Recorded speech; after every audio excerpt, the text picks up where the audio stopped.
when we first had our first discussion about, well, this is a business we want to run. It will employ local people. It will raise money. People say, well, hang on a bit. It's the housing down here. It's the environment. It's the fact that we've got kids with nothing to do in the evenings and so forth. And we just have to say, yeah, we'll try and do that as well. But unless we have this stream of income, we're not going to be there to do that in the long term.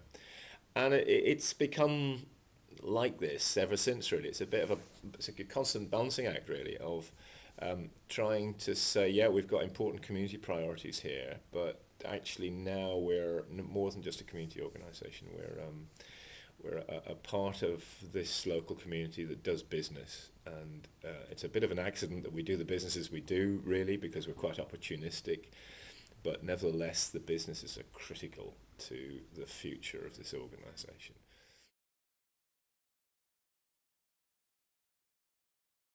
It's good to have this sort of building in the ownership of local people, because it feels quite powerful apart from anything else. And I know that our local directors feel that, provided it's being managed well by the likes of myself and others, that we have something really important to offer the local community.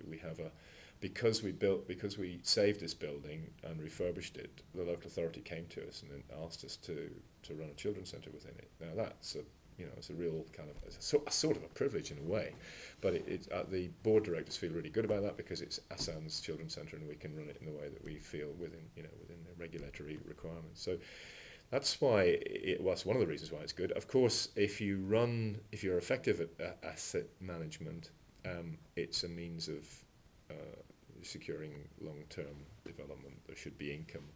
There should be the ability to offer facilities for a very long period of time.